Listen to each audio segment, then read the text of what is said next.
ہمیں خود انحصار ہونے کی کوشش کرنی چاہیے اور غیروں سے بھاری قرضوں اور امداد لینے سے پرہیز کرنا چاہیے. یعنی کوشش کرنا چاہیے کہ ہم غیروں سے امداد نہ لیں، بھاری قرضے نہ لیں، کیونکہ جتنا ہمارے پاس خود ہے ہمیں اس پر ہی انحصار کرتے ہوئے ملک کی ترقی و خوشحالی کے لیے کوشش کرنی چاہیے. اور یہ ہم کر سکتے ہیں اگر ہمارے سیاسی رہنما اگر جو ہے ہمارے پاکستان سے جو ہے مخیر ہو جائیں، یعنی بہت زیادہ جو ہے اس سے بہت زیادہ محبت کریں اور محبت کرتے ہوئے اس کے لیے کام کریں. یہ صرف سب محنت اور جانفشانی سے ہی ممکن ہے. یعنی یہ سب کچھ ہم کر سکتے ہیں کہ ناممکن دنیا میں کچھ نہیں ہے، اور ملک کی ترقی و خوشحالی کے لیے بھی کوئی محنت اور جذبہ ایسا نہیں جو کہ ممکن نہ ہو. یعنی سب محنت اور جانفشانی سے ہی ممکن ہے. یعنی رات دن کی کوششوں سے ہم پاکستان کو بلند سے بلند تر کر سکتے ہیں. ہمیں ایسا نظام حکومت تشکیل دینا چاہیے جو معاشرتی عدل، انصاف، اخوت پر مبنی ہو. تمام برائیوں، بدعنوانیوں اور بے ایمانیوں سے بچنا چاہیے. یعنی ہمیں اگر ایسا نظام ہمارے خاص طور پر ہماری حکومت کو ایسا نظام حکومت تشکیل دینا چاہیے، تیار کرنا چاہیے، یعنی ایسا آئین بنانا چاہیے جس میں معاشرتی عدل انصاف ہو. یعنی معاشرے سے متعلق تمام عدل و انصاف ہو. اور ویسے بھی عدلیہ کو آزاد ہونا چاہیے تاکہ وہ آزادی کے ساتھ اپنے فیصلے جو سر انجام دے سکے. اگر عدلیہ آزاد نہیں ہوگی، معاشرے کے ساتھ معاشرتی عدل انصاف نہیں ملے گا تو خود بخود ملک کے اندر جو ہے بدامنی پھیل جائے گی. ملک کے اندر امن خوشامن رکھنے کے لیے اور جو ہے امن و سلامتی رکھنے کے لیے ضروری ہے کہ معاشرتی عدل انصاف ملک کے اندر نافذ کیا جائے اور اخوت پر مبنی نظام قائم کیا جائے. تمام برائیوں بدعنوانیوں سے ہمیں خود کو دور رکھنا ہے، ہمیں خود کو پاک کرنا ہے، ہمیں خود ان تمام چیزوں سے دور رہنا ہے، چاہے انفرادی طور پر ہو چاہے اجتماعی طور پر ہو. ہمیں ان تمام بدعنوانیوں، بے ایمانیوں اور تمام برائیوں سے دور ہونا ہے. یہ ہم خود کر سکتے ہیں. کوئی معاشرہ بھی جو ہے وہ اتنا کام نہیں کر سکتا جو انسان خود کے لیے کر سکتا ہے. یعنی ہم سب مل کر کچھ کر سکتے ہیں.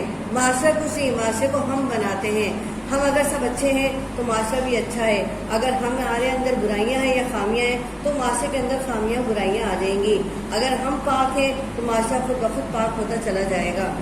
بطور پاکستانی ہمیں فخر محسوس کرنا چاہیے، یعنی پاکستانی ہونے پر ہمیں فخر محسوس کرنا چاہیے. جس طرح بطور اسلام ہمیں فخر ہے، ہمیں مسلمان ہونے پر فخر ہے، ہمیں دین اسلام کے اوپر ماننے پر فخر ہے، ہمیں حضرت صلی اللہ علیہ وسلم کی امت محمدیہ میں شامل ہونے پر فخر ہے، ہمیں اس بات پر فخر ہے کہ ہم اللہ تعالیٰ کو عبادۃ لا شریک مانتے ہیں. ہم اللہ تعالیٰ کو جو ہے اس کی عبادت کرتے ہیں. محمد صلی اللہ علیہ وسلم کو ہم اپنے نبی مانتے ہیں اور تمام چیزوں پر ایمان رکھتے ہیں جس کے لیے اللہ تعالیٰ نے حکم دیا ہے. اسی طرح بطور پاکستان بھی ہمیں فخر محسوس کرنا چاہیے کیونکہ یہ پاکستان جو ہے ہمیں اللہ تعالیٰ کی طرف سے یہ عنایت کیا ہوا ہے، بطور تحفہ دیا ہوا ہے. تو ہم پاکستانی ہونے پر کیوں فخر نہ کریں؟ یعنی پاکستان ہے تو پاکستانی ہے، اگر پاکستان نہیں تو پاکستانی بھی نہیں. لہذا اللہ تعالیٰ ہمارے پاکستان کو جو ہے سدا خوشحال رکھے، سدا آزاد رکھے اور اس کے ساتھ ساتھ ہمیں بھی اللہ تعالیٰ اتنا موقع دے کہ ہم اس کی ترقی اور خوشحالی کے لیے کام کر سکیں. امید ہے آپ کو یہ چیپٹر اچھی طرح سمجھ آ گیا ہوگا. پاکستان کی ترقی کے لیے بطور ہمیں طالب علم بھی کیا کام کرنا ہے، بطور ہمیں جو ہے پاکستان کی حیثیت ایک جو ہے عوام کی حیثیت سے کیا کام کرنا ہے، یہ آپ کی سمجھ میں اچھی طرح آ گیا ہوگا. لیکن ہم جب بھی کچھ کر سکتے ہیں جب ہم تعلیم حاصل کریں، یعنی سب سے پہلا جو ہے تعلیم حاصل کریں گے تبھی آپ ملک کے لیے اس کی خوشحالی کے لیے کچھ کر سکتے ہیں. لہذا کوشش کریں کہ تعلیم پر زیادہ توجہ دیں. آپ نے سنا ہوگا قائد اعظم نے جو ہے نوجوانوں کو جو ہے پاکستان کا معمار سمجھتے تھے، انہیں پاکستان کے لیے ایک اسلحہ خانہ تصور کرتے تھے.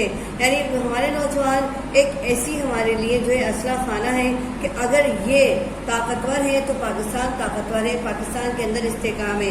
اگر ہمارے نوجوان تعلیم یافتہ نہیں تو پاکستان کے لیے ترقی کرنا ناممکن ہے. لہذا پاکستان کے لیے ضروری ہے کہ ہمارے نوجوان جو ہے زیادہ تعلیم حاصل کریں. اور قائد اعظم جو ہے نوجوانوں کو اسی بات پر توجہ دیتے تھے کہ تمہارا اصل کام کیا ہے؟ اپنے ملک سے وفاداری، اپنے والدین سے وفاداری، اپنی ذات سے وفاداری اور اپنی تعلیم پر پوری توجہ.